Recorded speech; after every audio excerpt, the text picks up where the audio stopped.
Bienvenidos a su programa Hablemos de Libertad desde San José, Costa Rica, y para toda la sociedad latinoamericana.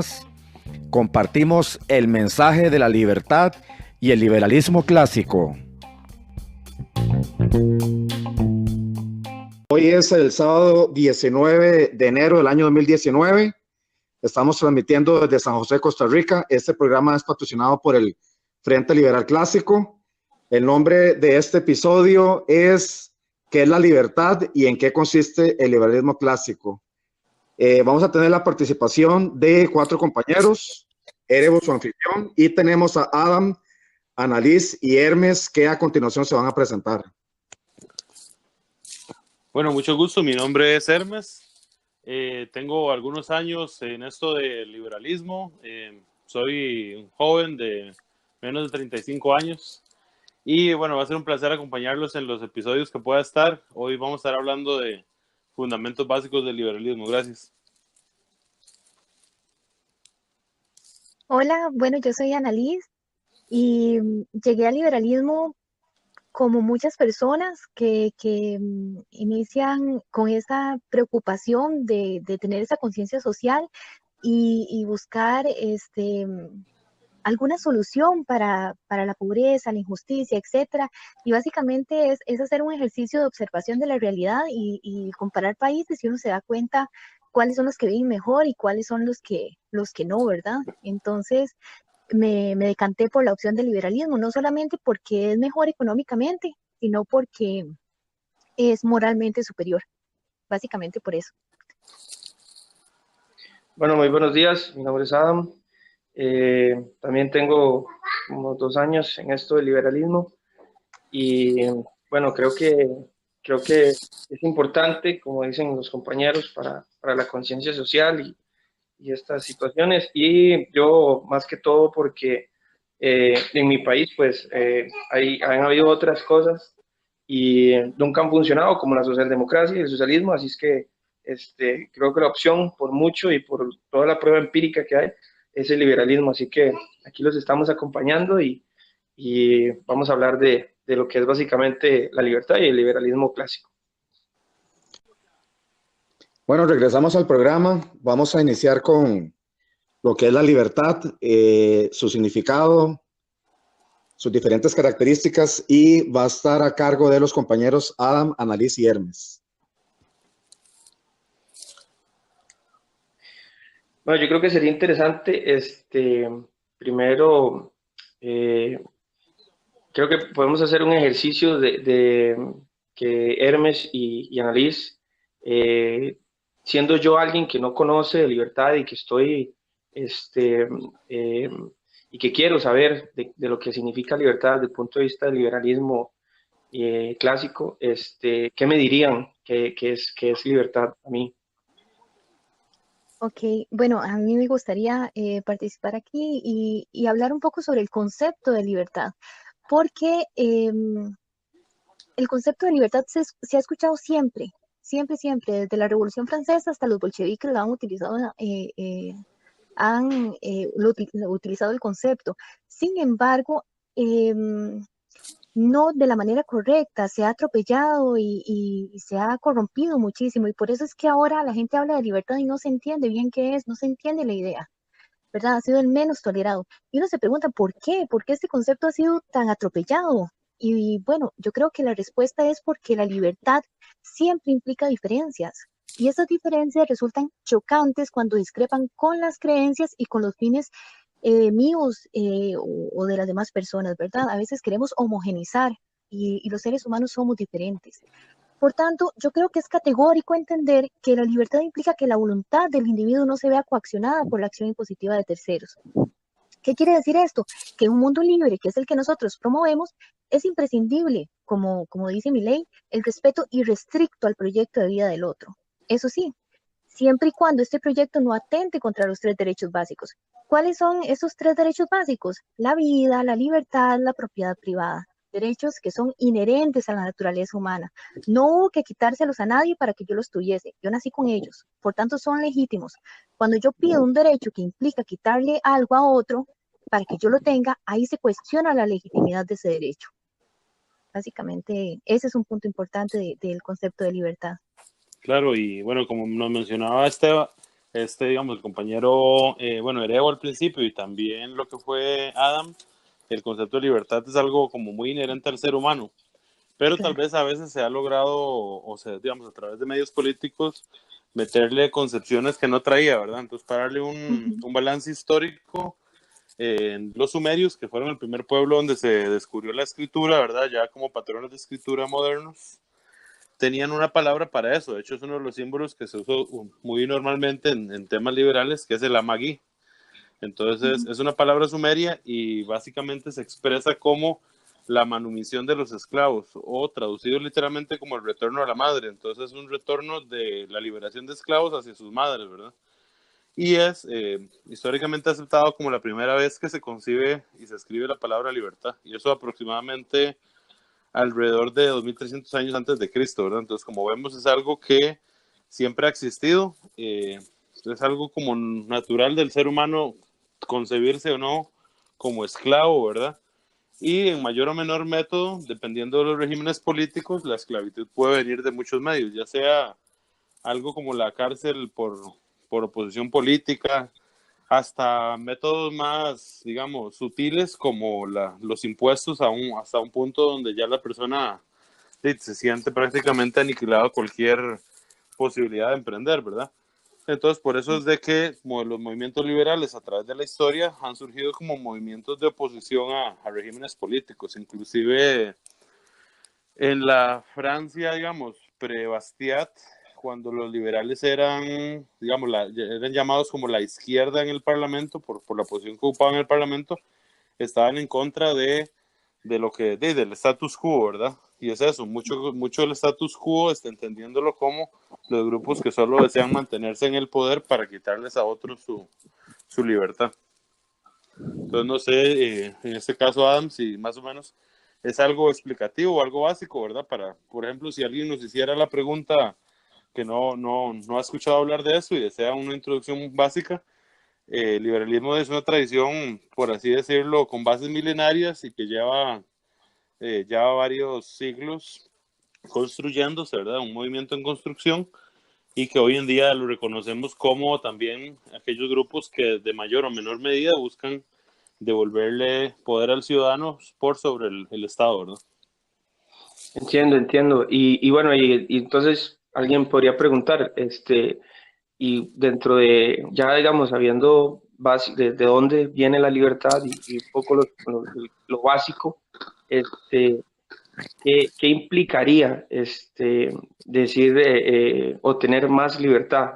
O sea, desde el punto de vista social, económico, ¿qué implicaría? ¿Por qué la libertad es la base de liberalismo, digamos, como tal? Ok, en ese caso sí me gustaría, digamos, aportar algo que a veces mencionan con respecto a si lo que busca un movimiento es la libertad o la felicidad o el logro de ciertos objetivos.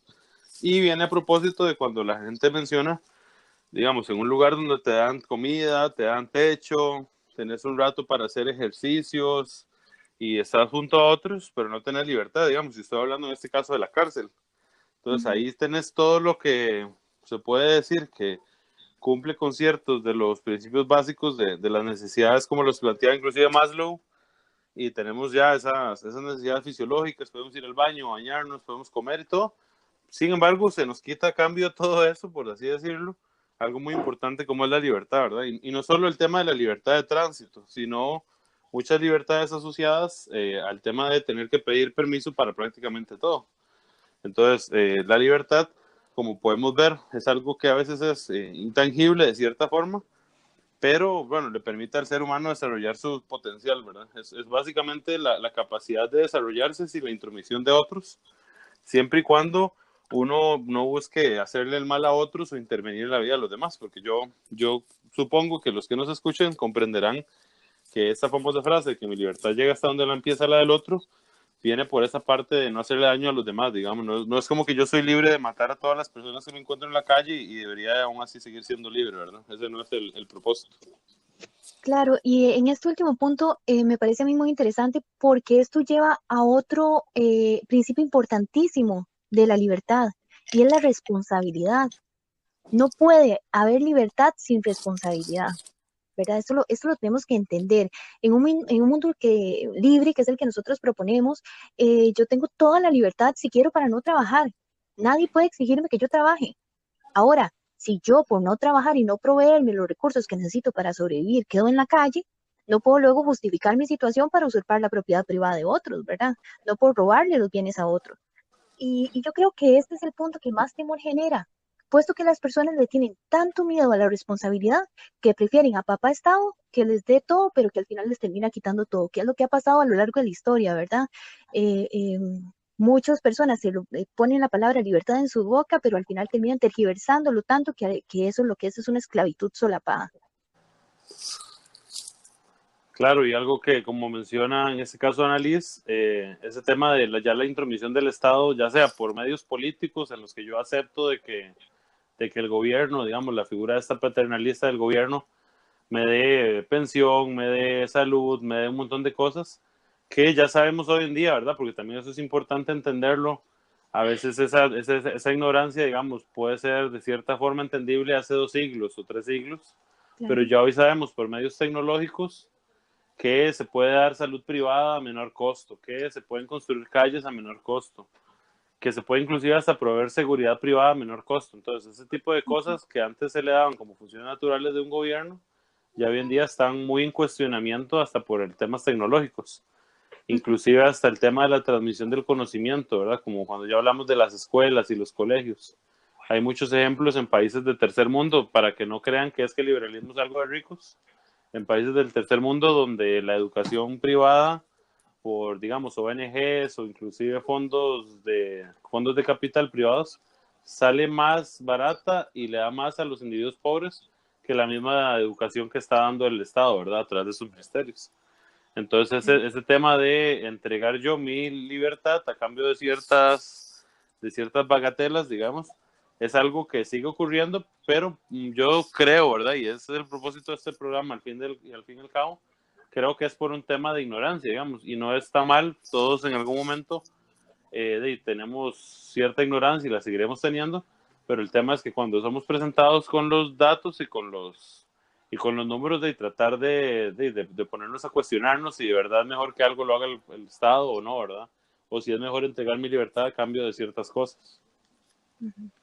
Ok, bueno, muchísimas gracias. Ahora, Esta es la primera parte del programa que se habla sobre la libertad. Por asuntos de tiempo, vamos a pasar en el análisis del liberalismo clásico y vamos a hacer un análisis de 10 de los principios, los cuales voy a mencionar inicialmente. El primero es la presunción por favorecer la libertad individual. Luego tenemos la supremacía del individuo sobre el colectivo. Luego tenemos la minimización de la coerción. Luego tenemos el tema de la tolerancia, el respeto mutuo. Posteriormente tenemos el gobierno representativo y limitado. Uno de los principios del liberalismo clásico que es muy importante, que es el Estado de Derecho o el principio de legalidad. Luego tenemos el orden espontáneo. Como punto 8 tenemos la propiedad, el intercambio de los mercados. El punto 9 es la sociedad civil. Y finalmente tenemos los valores humanos comunes. Vamos a iniciar con el análisis del primer principio del liberalismo clásico, que dice la presunción por favorecer la libertad individual. Ok, bueno, yo quisiera hablar sobre él y considero que debemos entender que el liberalismo clásico le da un valor altísimo a la figura del individuo, porque considera que el individuo es la minoría más pequeña que existe y por tanto no puede ser anulada por la colectividad. Es el individuo quien libremente toma sus decisiones, sus fines, sus metas, sus preferencias, sus gustos, no necesariamente deben ser iguales a las de sus vecinos. Y por tanto, si ponemos por encima la colectividad al individuo, pues el individuo quedaría anulado, que es lo que muchas veces ha pasado. Por tanto, no favorecer la libertad individual es ir contra natura, de cierta forma, si nos ponemos a pensar, puesto que aunque el hombre vive en sociedad, en él hay un ser unitario, maravillosamente único, con intereses propios, Creo que lo que ha ocurrido es que se ha relacionado por mucho tiempo la palabra individuo o individualismo con algo negativo, y no tiene realmente por qué ser así. Recordemos que el liberalismo intenta analizar la naturaleza humana, no intenta moldearla a su preferencia, como han hecho otras tendencias, ¿verdad? Anulando la libertad y por ende el individuo. Ok, tenemos el punto 2 que dice la supremacía del individuo sobre el colectivo. Uh-huh. Este también es un punto muy importante porque aquí se inmiscuye la figura del Estado y tiende a legitimar su poder, asegurando que él es quien más sabe lo que le conviene a la gente, ¿verdad? Pero yo siempre me cuestiono esto y me da mucha gracia cuando el Estado sale con este tipo de justificaciones, bueno, cuando el gobierno, los gobernantes salen con esto, porque ¿cómo saber qué es lo que más le conviene a la gente? Puede que lo que me conviene a mí no necesariamente le convenga a ustedes. Entonces, caemos en la arbitrariedad de anular a unos por la colectividad, volvemos al punto anterior, ¿verdad? Por tanto, yo considero que la única forma de alcanzar el bien común es dejar a las personas perseguir sus fines en libertad. Simplemente eso, dejar a las personas que lo consigan, puesto que cada quien sabe qué es lo que realmente le conviene. Yo sé qué hacer con mi platica porque a mí me costó trabajar y yo sé qué es lo que me conviene hacer con ella. Nadie tiene que venir a decirme qué es lo que yo tengo que hacer con esto. Yo sé cuáles son las cosas que a mí más me benefician, cuáles son mis intereses. El Estado no necesariamente lo sabe y debería dejarme que yo actúe en libertad con respecto a ello. Ok, ahora tenemos, perdón. Solo para, no es que no necesariamente lo sepa, es que nunca lo va a saber. Es cierto. Porque no puede procesar la información de los deseos de toda la población en un solo, centralizadamente.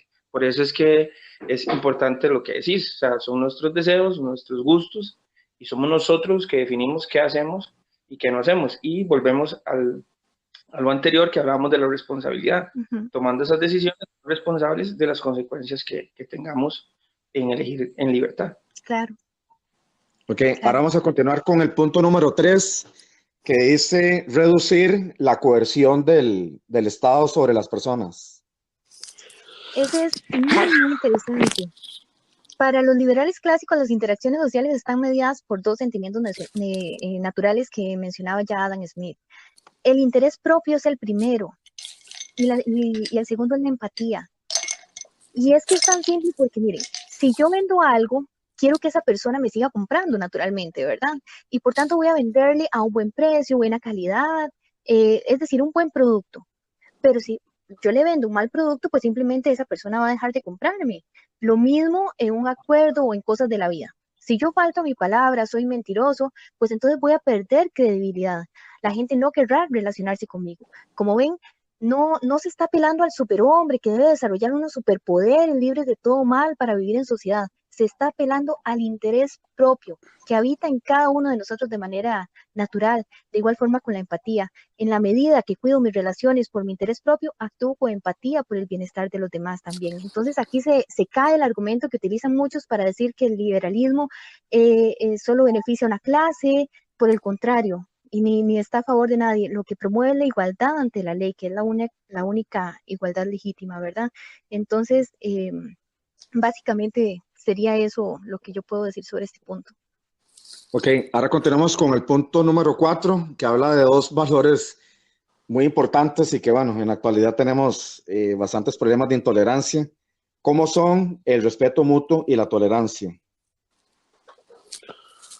Ok, perfecto. En este caso, la tolerancia, que es un valor, digamos, algunos lo consideran como ya un valor humano, viene representado por el tema de permitir la cooperación pacífica y que se genere una sociedad que genere beneficios mutuos, ¿verdad?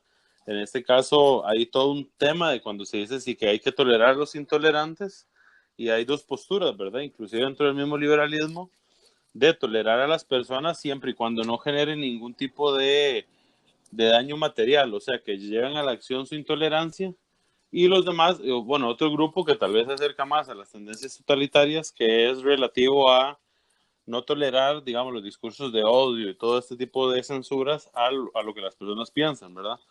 Yo en particular pienso que si el liberalismo clásico, digamos, desea tener un cierto sentido, ¿verdad?, de neutralidad, en ese caso sí hay que tolerar, digamos, lo que las personas digan, pero haciendo la prevención y la educación de que tarde o temprano las palabras pueden llevar a los hechos, ¿verdad? Entonces ahí viene luego otro tema de la función del Estado en cuanto a garantizar cierta seguridad, a que, por ejemplo, si yo estoy a favor de que los carros solo sean rojos, no vaya a golpear a la gente que tiene carros azules, ¿verdad?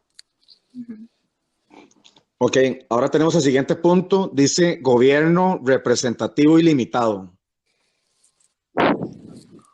Ok, en este caso igual lo que es, bueno, la forma de cómo el poder que nosotros como ciudadanos delegamos en una sociedad se vea, digamos, sea para representarnos, pero no para imponer nuestra visión a otros, ¿verdad? Sea que mi visión sea la visión liberal o la visión marxista o la visión reformista, sin duda alguna, yo debo de creer también en este tema de, ok, en el futuro puede ser que los que son afines a mí no estén en el poder, entonces es hasta cierta forma un cuidado a evitar que me hagan a mí lo que yo no deseo que me hagan a mí lo que yo no desearía hacerle a los demás, ¿verdad? De una forma inversa, ya que al ser el gobierno limitado, tiene menos poder. Entre menos poder tiene el Estado, menos posibilidad de hacerme daño. Igual algunos dirán, de una forma falaz, que esto implica que el Estado, al ser más grande, también tiene la posibilidad de hacerme más bien. Y eso es del todo cierto. Entonces quiero aclararlo, ya que muchas veces se dice que si el Estado es pequeño no puede hacer mucho, pero tampoco mucho bien, ¿verdad? Y eso sí es una mentira que han impuesto de cierta forma los socialdemócratas al crear instituciones para disque resolver ciertos problemas. Y lo quiero mencionar de una forma, como dice el autor chileno Mauricio Rojas, que si los liberales no quieren un Estado gordo que no se pueda mover, ni un Estado tan escuálido que no pueda ni caminar, ¿verdad? Sino poniéndolo en una perspectiva como del fútbol, les gustaría un Estado como Messi, ¿verdad? Pequeño y muy eficaz. En ese sentido, eso es algo como lo que podríamos llegar a buscar, ¿verdad? Y eso es algo que yo creo que lo representa muy bien, porque es como, o tenemos al gordo del pueblo atajando nada más, no hace mucho, o tenemos a un flaquillo ahí que no puede hacer nada, y ahí es donde los estados quedan a merced de cierta forma de las corporaciones, ¿verdad? Que también es un tema que como liberales a veces dejamos de pasar de lado, de que también las corporaciones pueden convertirse en ese poder detrás del poder. Yo creo, solo para agregar a lo que dice Hermes, el gobierno limitado desde el punto de vista del liberalismo clásico viene a darle tres funciones básicas al Estado, que es la legislación, la protección de la libertad y de engrandecer la libertad. Eso sería legislación, es como la representación del Congreso, hacer leyes buenas que engrandezcan la libertad, proteger la libertad, que es proteger la libertad de nosotros y de todos los demás. Eso sería seguridad, pues. Y sería, la otra es hacer infraestructura, pero hacer infraestructura no el Estado como tal, sino la contratación de empresas que hagan la infraestructura y el Estado ser un árbitro en ese sentido de que todo, pues, bajo contratos y todo esto se cumpla y no haya un daño para el Estado y la infraestructura sea buena, ¿verdad? Creo que ese es desde el punto de vista del liberalismo clásico, eso es lo que se persigue cuando se dice el gobierno limitado. Y para un poquito más allá, que lo habla de las corporaciones, Hermes, es básicamente eso, entre más el Estado intervenga en el aspecto económico, sobre todo hablando de las corporaciones, hay más incentivos para las corporaciones de querer hacer de los famosos lobbies, porque muchas veces las decisiones que toma el Estado, a falta de información y a falta de un montón de cosas, implican pérdidas de millones o bien ganancias de millones para esas corporaciones. Entonces, ellas, a través del lobby, a través del poder económico que tienen, es que llevan representantes que les van ahí a hablar en la orejita a los legisladores, y es que se consiguen leyes a favor de conglomerados y en contra de todo el resto de la población, ¿verdad? Entonces, sacando el liberalismo clásico, aboga por sacar totalmente de la economía al Estado, y que los empresarios se preocupen, en vez de preocuparse por hacer lobby, que se preocupen por competir y satisfacer mejor las necesidades de todos los consumidores. Ok, hablando de asuntos de legislación y del Estado, tenemos el siguiente punto que dice el Estado de Derecho o el principio de legalidad? Ok, en este caso lo que sería algo que en inglés llaman, y de la tradición inglesa liberal, el rule of law, ¿verdad? Entonces, que la ley sea lo que esté por encima de cualquier interés individual o cualquier interés particular, ¿verdad? En este caso, de ahí viene la famosa igualdad que algunos pregonan dentro del liberalismo. Es una igualdad no de resultados, sino una igualdad de, por así decirlo, de oportunidades, o sea, de que se nos trate igual ante la ley a todos, sin importar ya sea nuestro origen, nuestra apariencia, nuestras creencias, ¿verdad? Y al ser esto algo que se nos legisla a todos de la misma forma, la ley debe de buscar ser lo menos intromisiva posible, ya que si yo quiero, por ejemplo, que todas las personas se casen solo con personas de su misma estatura, ya eso puedo crear una ley y alguien ignorantemente puede decir que esa ley debería aplicarse entonces para todos, ¿verdad? Y otros dicen, ok, yo quiero que además de que sean de la misma estatura, que sean del mismo color de piel. Entonces alguien dice, bueno, ahí sí es justo porque tenemos una ley que busca lo de la estatura, pero también una que busca lo del color. Entonces tenemos que equipararlo, si no, no sería igualdad. Y ahí es donde muchas veces se cae en la trampa de defender cosas que no implican una igualdad ante la ley, sino que implican una intromisión mayor del gobierno, ¿verdad? Ese estado limitado son leyes básicas que busquen simplemente que todos puedan vivir de la mejor manera y que puedan hacer su proyecto de vida de la mejor manera, ¿verdad? Entonces, por eso es que el liberalismo muchas veces, en vez de ser un movimiento creador de leyes, es un movimiento que debería de buscar que no existan leyes de lo que algunos han llegado a catalogar como leyes malas, o sea, leyes que más bien nos ponen en desigualdad unos con otros, ¿verdad? Entonces, esa limitación o principio de legalidad también viene parte de lo que, por ejemplo, en Latinoamérica se ha querido venir a vender como el Estado social de derecho. Si el Estado es social de derecho, ya no es de derecho, digamos, ya el Estado no busca justicia igual para todos, sino busca darle a unos más y a otros menos con la idea de que ellos creen saber o saben mejor que nosotros cómo puedo yo obtener mi beneficio, ¿verdad? Entonces le van a dar a Erevo un bono para que Erevo tenga casa y en este caso a Adam no le dan bono porque ya Adam tenía casa, ¿verdad? Y a Annalise más bien le quitan de sus impuestos porque ella produce demasiado para darle la casa a Erevo, ¿verdad? Entonces por ahí es lo que los liberales deberíamos de tener, y en buena teoría tenemos mucho cuidado, el tema de cuando una ley realmente busca justicia igual para todos y cuando una ley lo que busca es equiparar cosas en el tema de los resultados y no del principio. Sí, Ok. Sí, yo a mí me creo que gustaría, disculpen, me gustaría anotar también porque me parece que Hermes lo dice muy bien. Hay que hacer una diferencia importante entre lo que es igualdad ante la ley e igualdad mediante la ley, que es lo que se quiere hacer ahora, ¿verdad? Adquirir beneficios mediante la ley y eso ya debilita lo que es igualdad. ¿Verdad? Nosotros lo que proponemos es igualdad ante la ley, que todos seamos iguales, como bien lo explicó Hermes, ¿verdad? Y también es bueno entender que a más leyes, menos libertad.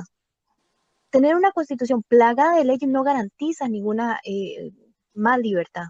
Entonces, a veces creemos que para todo hay que hacer una ley y no necesariamente es así. Es mejor que se cumplan bien bueno, en mi caso yo creo que es igualdad ante la ley, seguridad y justicia, ¿verdad? Un Estado que se encargue fielmente de esto puede permitir que las personas se desarrollen libremente y poder conseguir las aspiraciones que tengan de manera adecuada. Muchísimo mejor que un Estado interviniendo, haciéndole creer a las personas que con leyes los va a proteger, pero en realidad lo que hace es anularlos y hacerlos más dependientes de él. claro, toda la razón. Ok, vamos a continuar con el punto 7 que dice orden espontáneo.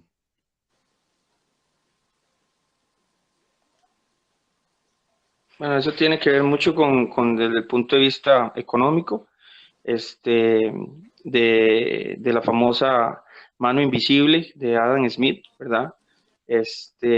Y tiene que ver también desde el punto de vista social, de cómo nos organizamos espontáneamente también, o sea, desde el punto de vista que hablamos desde el principio, bueno, que cada quien toma sus decisiones, que cada quien sabe qué hacer con lo que es suyo, con su patrimonio o con su dinero, ya sea porque se lo ganó también a través de intercambios voluntarios, Y entonces a partir de eso pues surge este orden que también, y que en este caso no es que la gente no es la idea de acumular capital y acumular capital, como también se mal habla, ¿verdad?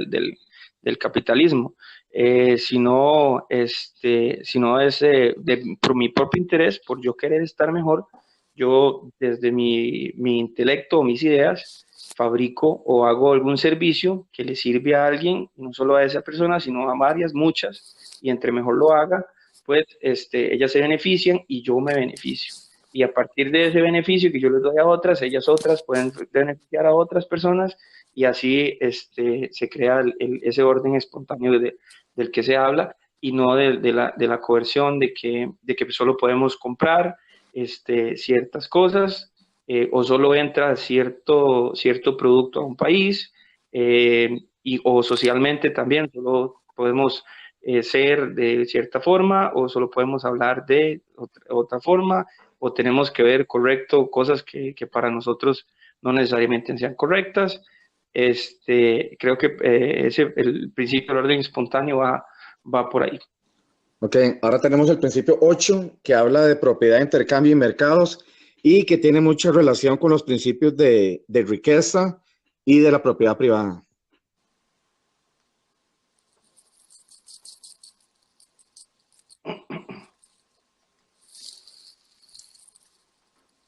Ok, en este caso lo que sería la propiedad de intercambio en mercados, al referirnos a que la riqueza se crea por la cooperación de los individuos en el orden espontáneo, como mencionaba anteriormente Adam, implica también que la creación, el ahorro, la inversión y el intercambio voluntario de productos y servicios nos da un beneficio mutuo, como mencionaba Butler.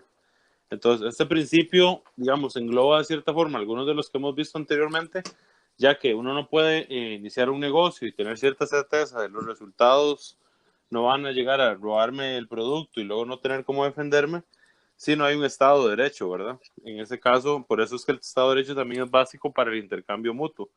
Y si no hay un Estado, digamos, mínimo, sino más bien un Estado coercitivo, es donde se pueden anular mucho de este intercambio bueno, no solo el intercambio entre individuos dentro de un mismo mercado o país, sino la posibilidad de entre mercados hacer relaciones, ¿verdad?, en las que se minimice todo el tema de la coerción a través de los impuestos, de los aranceles, de las barreras no arancelarias, ¿verdad?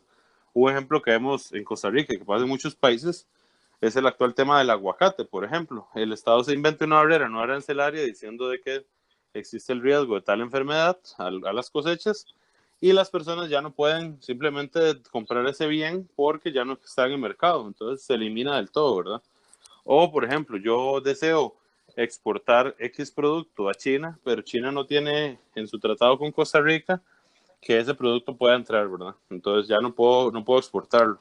Entonces ahí vemos cómo donde un grupo de individuos siempre relativamente pequeño dentro de cada uno de los estados termina tomando decisiones por grandes mayorías o por una mayoría casi que absoluta, ya que si un ministerio tiene 100 empleados, tal vez ellos son los 100 que deciden qué se hace y qué no se hace, más los políticos encargados de los ministerios, en vez de que sean los individuos los que tomen sus decisiones de intercambiar los productos. Y tal vez se veía muy fácilmente hace 300 años, cuando Adam Smith, al referirse a temas aduaneros, ¿verdad? Y por eso es que él era un agente aduanero y digamos, él veía mucho ese tema del comercio y cómo unas naciones se enriquecían con respecto a otras dependiendo de la capacidad de comerciar. Y como hoy en día es muy diferente, ¿verdad? Sí, sí, a mí me gustaría también abonar un poco a eso porque yo siento que entre más regulaciones se pongan a los mercados va a ser peor porque, por ejemplo, en los tratados de libre comercio, todo el mundo se rasga las vestiduras y se tira al suelo porque van a venir nuevos mercados a competir, nuevos productores a competir, cosa que es muy provechoso, ¿verdad? Pero se ha tergiversado el concepto. Pero los tratados de libre comercio no son también regulaciones que hacen protección. Es que ni siquiera deberían existir los tratados de libre comercio. Al final son protecciones a ciertos grupitos, a ciertas empresas, y lo que se genera es un mercantilismo estatal. Y la gente, esto también es importante, la gente no va a dejar de intercambiar productos. Cuando se ponen tantas regulaciones y tantas trabas, ¿qué es lo que pasa? Mercado negro. Sí. Sí, eso es definitivo. De hecho, me gustaría ahondar, bueno, mencionar un poco sobre esto del mercado negro, porque cuando el gobierno o un grupo de personas dicen, no vamos a comerciar esto por X o Y razón, no es como que automáticamente el cerebro de los humanos que desean hacerlo dicen, ah, ok, perfecto, ya no lo puedo hacer, digamos. Es como, Claro, vamos a ponerle un impuesto a los cigarrillos o vamos a ponerle una restricción a la importación de tal producto, la gente automáticamente no cambia sus hábitos de consumo. Inclusive claro. puede ser que los modifique al decir, por eso es que en economía se habla de bienes sustitutos. Ok, no voy a comprar jamón serrano, pues ya no lo puedo traer, sino tendré que comprar mortadela con chile, Ujú, ¿verdad? Entonces, ese tipo de cosas. ujú. Pero en el largo plazo se generan siempre mercados negros, que a la larga es una ironía del mercado, porque el mercado negro es, ok, el producto ahora entra sin impuestos. No le Claro. genera ningún bienestar al Estado que quería salvarnos a todos del riesgo del producto, ¿verdad? Ujú. Ok, voy a continuar ahora con el principio 9 que habla de sociedad civil. Si bien en el liberalismo lo que importa es el individuo, ¿verdad? Que tenga la capacidad de tomar decisiones, de decir qué es lo apropiado o no apropiado para sí, los seres humanos, ¿verdad? No somos antisociales, requerimos interactuar con otras personas y por eso es que tenemos diferentes grupos en la sociedad civil. Tenemos clubes, comunidades, instituciones privadas, iglesias, escuelas. De hecho, por ejemplo, el mismo Frente Liberal Clásico es un tipo de asociación, ¿verdad? De personas que comparten el liberalismo clásico como eje de pensamiento, pero que en este caso el asunto es que el gobierno o el Estado no haga ningún tipo de imposición sobre las personas o sobre los mismos grupos. Luego tenemos un punto muy importante y que ese se lo quiero recalcar, que son los valores humanos comunes. Hace unos días conversaba con un compañero que es más o menos de ideología liber progre, entonces él me decía que los valores no eran importantes, pero yo le decía que los valores son importantes en una sociedad donde no se creen los principios de libertad, de respeto mutuo, de tolerancia, de no agresión, de cooperación, no puede existir el liberalismo. Entonces, el mismo liberalismo requiere de una serie de valores, como es el caso de el intercambio voluntario, la cooperación, la no agresión, el respeto, para poderse desarrollar. También otros valores importantes del liberalismo clásico son la libertad de expresión, la libertad de asociación, el Estado de Derecho, el libre mercado, el intercambio económico y lo que es la defensa de la propiedad privada. Sin estos principios no podría existir liberalismo clásico o liberalismo. Por ejemplo, si viviésemos en una sociedad de corte marxista o con algún tipo de religión, digamos, que es bastante restrictiva, como ciertas corrientes del islamismo, no podría existir el liberalismo, por lo que es necesario que se dé una base de valores comunes entre las personas. Ya vamos cerrando con el programa. Quería felicitarles a los compañeros Annalise, Hermes y Adam, que dieran como alguna sugerencia o alguna recomendación a personas que no conocen del liberalismo clásico y que les podría ayudar en sus vidas. Me gusta, comenzamos con Annalise. Claro, claro. Bueno, le sugeriría que observen, que hagan ese ejercicio de observación, si tienen en este momento esa conciencia social de ver qué es lo que está pasando, de que ven la pobreza, la injusticia, pues simplemente hagan un ejercicio de observación, como hice yo, valoren los países más ricos y contra los países más pobres, vean el tamaño del Estado, con respecto, porque el Estado siempre va a coaccionar la libertad de las personas.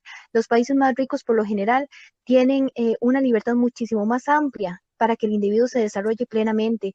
Abren los mercados porque ningún pueblo solo puede fabricar todo. Necesitamos siempre en conjunto para que la sociedad avance como tal.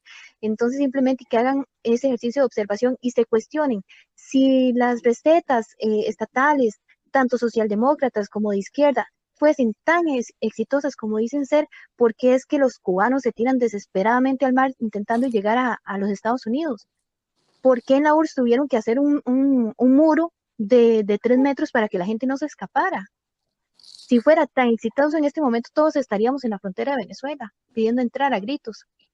No es así, no es lo que está pasando. Comparen y simplemente averigüen qué es lo que más les conviene y verán que la receta está en el liberalismo.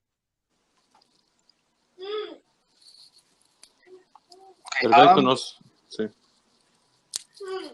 Yo creo que yo lo que podría decirles a esas personas, bueno, primero desde mi análisis va mucho con el de Annalise, de la observancia, ¿verdad? De primero hacer esa observación de qué es cómo estamos y por qué estamos así, y luego comparar por qué otros países son más exitosos y la gente es más próspera en otros países. Y además, basándonos en el principio de libertad, yo creo que nadie debería sentirse cómodo con la idea de que alguien más le diga qué hacer, a dónde ir, qué comprar o cómo ser. Y lo otro que hay en la libertad es también que no somos iguales y que a partir de que no seamos iguales es el beneficio que puede haber para la sociedad en conjunto. Claro, me parece, de hecho, me gustaría como dar mi conclusión con lo que dijo Esteban, digamos, en este caso el compañero Adam, y lo que dijo Annalise a la hora de mencionar el tema de compararnos con otros países, ¿verdad? Y a veces tal vez para el individuo, bueno, uno no ha viajado a todos los países, pero puede, gracias al internet, ver muchas de las cosas que suceden. Pero tal vez inclusive es más fácil ver qué pasa a lo interno del país en algunos casos, o inclusive interno de las familias, ¿verdad? Y es lo siguiente, a la hora de nosotros, digamos, no sé, tenemos una familia, 8 personas, 8 hermanos, y a algunos les va mejor que a otros, ¿verdad? Y si uno pudiera ver que tal vez unos ahorraron más que otros tomaron mejores decisiones, ¿verdad? Ahí vemos que inclusive entre una misma familia que tienen el mismo papá y la misma mamá, no se producen los mismos resultados, ¿verdad? Entonces, ¿cómo podemos llegar a creer que el Estado va a lograr planificar para inclusive 100 personas? Ya es difícil. Llegar a planificar, darle las cosas que necesitan, qué es lo que los va a hacer sentirse mejor, qué los va a satisfacer, si entre una misma familia ni siquiera el papá y la mamá pueden a un grupo de hermanos darle, digamos, ciertas cosas para que desarrollen su potencial y lograrlo de la forma más eficaz. Al final siempre termina siendo el individuo el que termina tomando sus decisiones y llevando a cabo su proyecto de vida, ¿verdad? Entonces esa es la idea, y esperamos que esa sea la idea del programa, de que les ayudemos a analizar ese tipo de situaciones y desmitificar un poco cuando se dice que tal cosa genera un beneficio, cuando realmente no estamos viendo todo lo que sucede detrás, a quién se le quitó ese dinero, de dónde vino ese ahorro, ¿verdad? Que alguien hizo y se le quitó para dárselo a otra persona.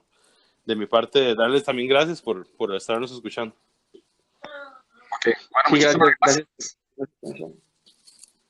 Adam, quería añadir algo. No, solo gracias a la gente que nos pone atención este ratito y esperemos hacer más programas más provechosos y que les sirva mucho a la gente y que nos hagan ahí los comentarios que quieran, ¿verdad? Ok, Annalise. Sí, a mí también me gustaría agradecer, de verdad que para mí ha sido un honor estar aquí hablando con ustedes este rato y bueno, nada, simplemente agradecerles, lo disfruté montones y como dijo Adam, simplemente que nos escriban en los comentarios qué les gustaría que se dé y que analicemos y listo, nosotros felices. Muchísimas gracias, de verdad. Bueno, muchísimas gracias. Terminamos con nuestro programa Hablemos de Libertad.